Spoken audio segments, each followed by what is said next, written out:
Ben Goertzel. Welcome to part 2 of this video series walking you through the general theory of general intelligence and its implications for practical AGI design. This episode is about the Patternist philosophy of mind, which is a high-level general way of thinking about what the mind is. And the Patternist philosophy doesn't necessarily try to tell you every single thing about what a mind is. And in a later part of this talk, I'm going to take things even broader and get very briefly into notions of consciousness, the connection between mind and matter, and so forth. But I think the Patternist perspective on mind is the approach you need to take in order to engineer AGI systems, to engineer minds and cognitive systems. And so that's what I want to focus on. The relation between philosophy of mind and concrete AGI engineering is not something there's a broad agreement on in the AGI community, I'd say. I mean, there's a lot of people who think philosophical thinking about the mind is totally off to the side of the practical stuff you need to do to build thinking machines. And there's others, I'd say, who think that any attempt to build thinking machines is doomed unless you have the nature of mind in all its aspects really fully understood from a conceptual basis. I mean, I think both of those approaches are a little overstated, and I would say, the reality is that if you don't have your head screwed on in the right direction as regarding the philosophy of mind, you're very likely to build a would-be AGI system that does something other than general intelligence. You're very likely to get misled and fall into some trap or another. So I think you need a certain level of philosophical understanding to really get there. On the other hand, there's certainly a role for tinkering and building stuff and experimenting and seeing what happens. And there's an amount of conceptual learning about AGI that's going to come only after we've built AGI systems and can play with them, talk to them, interact with them. And so as in many domains of pursuit, there's a certain balance we need to strike here.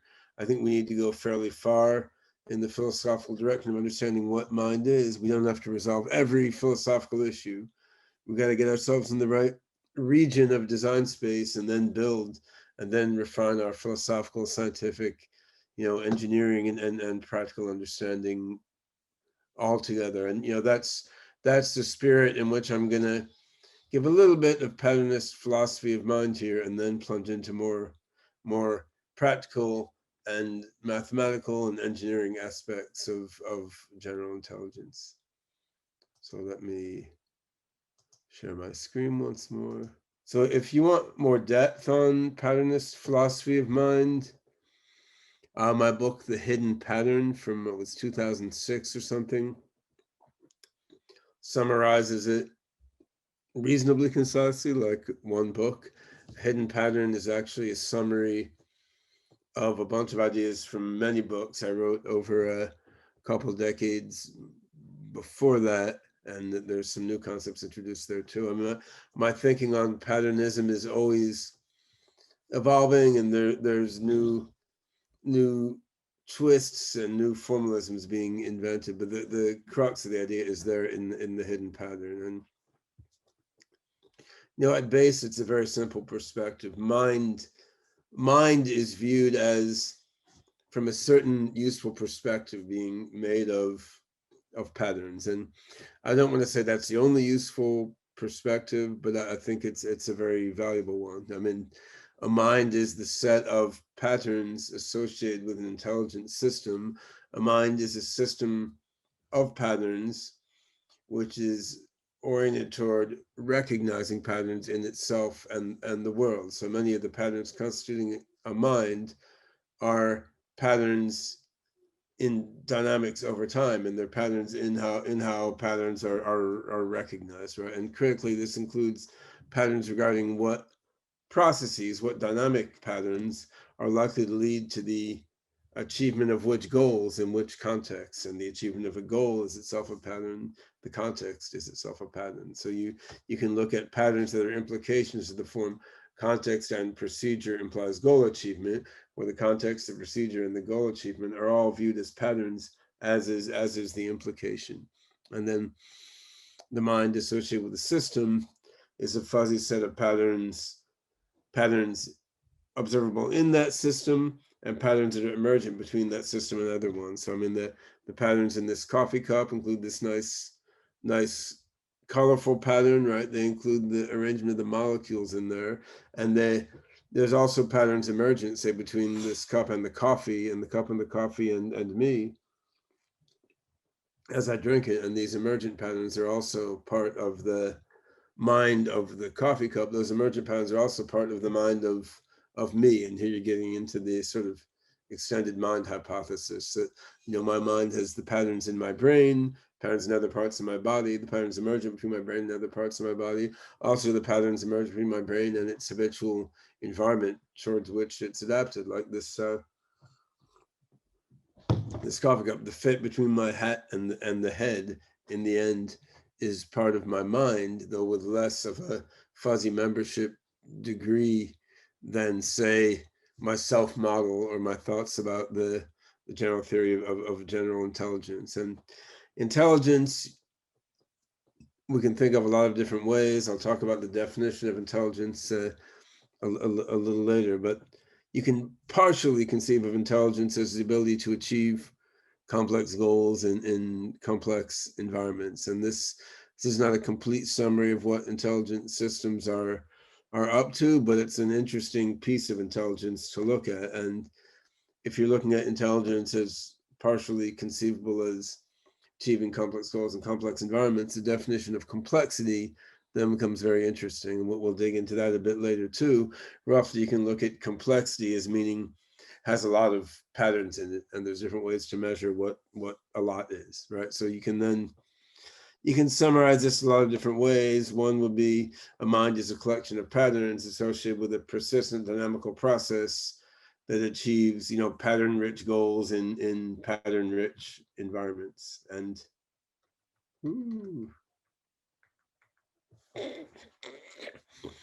this perspective leads you to ask a certain set of questions about any would-be intelligent system, like, how are patterns represented or manifested in this system? Like, how does the underlying guts of the system, the physical or other components of the system, how do these combine to manifest different patterns? And what kinds of patterns does this system tend to manifest or display? What kinds does it most quickly learn, in the sense of creating or originating them internally in response to its interactions? And what learning processes does it use for originating or recognizing new patterns, where a learning process is itself a pattern in how new processes are formed in response to the other?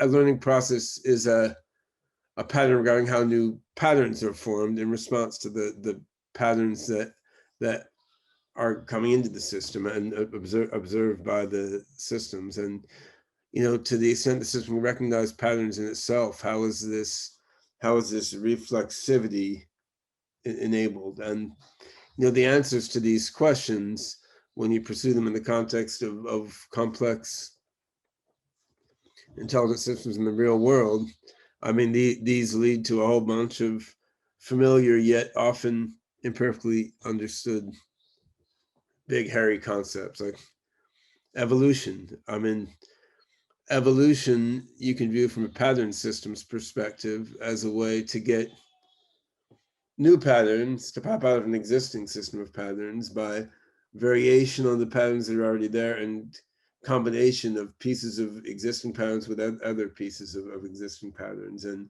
evolution is in a high level pattern by which pattern systems spawn new pattern systems. And if there's a fitness measure driving the evolution of patterns, this fitness increased trend is itself a pattern in the evolution of this overall pattern system. And a less familiar but equally important concept is autopoiesis, which is basically means self-creation, right? So self-creation is where you have a pattern system where the patterns in the pattern system are sort of continually, they're carrying out a pattern of activity which involves creating the other patterns in the pattern system. And of course, the various dynamic patterns of activity in the human body, like say respiration or cardiovascular activity or neural or endocrine or immune activity, these are patterned processes or dynamic patterns which collectively serve to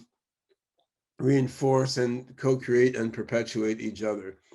And the various aspects of a human mind are like that also: perception, cognition, action. I mean, all and the different types of memory, working memory, long-term memory. I mean, each of these helps to create and perpetuate and adapt and drive and shape the other. So you have a self-reinforcing system of many different dynamic processes. And this is autopoiesis, which you can look at concretely in psychology, cognitive science, or biology, but which also you can look at abstractly on the domain of pattern systems, which I talk about a lot in the book The Hidden Pattern, and earlier than that in my book Chaotic Logic. Now, association, I mean, basically patterns spreading attention to other patterns. This goes back a long way in philosophy. For example, Charles Peirce, one of the philosophers who influenced my AI work most, I mean, he wrote about the tendency to take habits, which is the tendency that a habit, once it's become habituated in some substrate, will tend to continue. I mean, even more than basic probability counting would tend to make you think. So I mean, in a complex cognitive system, there's a tendency to take habits where patterns have a tendency to extend themselves. And this is association spreading related to activation spreading in neural networks. It takes a lot of different perspectives, and it takes a lot of different forms. I think in these dynamics of evolution, autopoiesis, association, and others, these lead the patterns in the mind of a complex system to automatically and implicitly arrange themselves in certain overall pattern structures. So hierarchy comes about here, where you have patterns and patterns in those patterns, patterns in those patterns, patterns in those patterns, and we'll see later in this talk that the formation of pattern hierarchies is tied to certain algebraic properties of the combinations of entities that are forming the patterns. So if you have a combinational system where certain elements are combining in different forms to constitute patterns in other combinations of entities, for example, if there's a mathematical associative law that is followed by the combinations of these entities, you're more likely to get a hierarchy of patterns out of these intercombining entities. So you can say a lot about in what cases a hierarchical network will form from a pattern system. And this is interesting from an AI and cognitive science view, because having a setup where hierarchical pattern recognition can happen is very useful for real world intelligence in the brain and in engineered system. Hierarchy alongside hierarchy, like associative networks, where entities with similar patterns are viewed as linked to each other in a network. And then what I call a dual network, where the hierarchical structure and a hierarchical associative network, where like is linked to like, those are superimposed. You have a hierarchical and hierarchical network, which are one collective network. And I think this sort of network structure is key to the human mind, and will be key to AGI systems as they approach human level intelligence. Dual network structures I wrote a bunch about in my book, Evolving Mind, from the early 90s, as well as in The Hidden Pattern. And one example of a dual network structure in a system like a human mind is a self structure, like the self model, the approximate model of our own selves that each of us constructs, and then which helps to drive what we do as well, right? So there's a feedback there where our approximate model of ourself guides our actions and thus helps constitute ourself. And there's a network structure to this self, right? It can be a complex network structure. You can have multiple sub-selves, they're sort of sub networks, and which I talk about in my book, From Complexity to Creativity, from the late 90s. And all of these networks and processes can be viewed as static and dynamic patterns and networks of patterns. And that's that's the core concept of Patternist philosophy. You can dig far deeper than that in various directions, right? And I mean, one direction you can go in is, what's the mathematics of what is a pattern? And I'll talk about that shortly. Another direction you can go in is, how does an AI system represent and recognize patterns? And that can involve various theories of what's the mathematics underlying the pattern. Then you can go into, well, what are efficient ways to manage large collections of patterns and current computer systems? What are efficient algorithms for recognizing and creating patterns? And the Patternist philosophy doesn't solve all those questions. It just helps to clarify what the questions are. And so now in the next installment here, we'll dig a little deeper into sort of foundational ontology at the underlayer, sort of looking at basic questions about what is existence, what is observation, and try to build up from that to define what a pattern is. And then that will give us good preparation for using the notion of pattern to describe and design intelligent systems.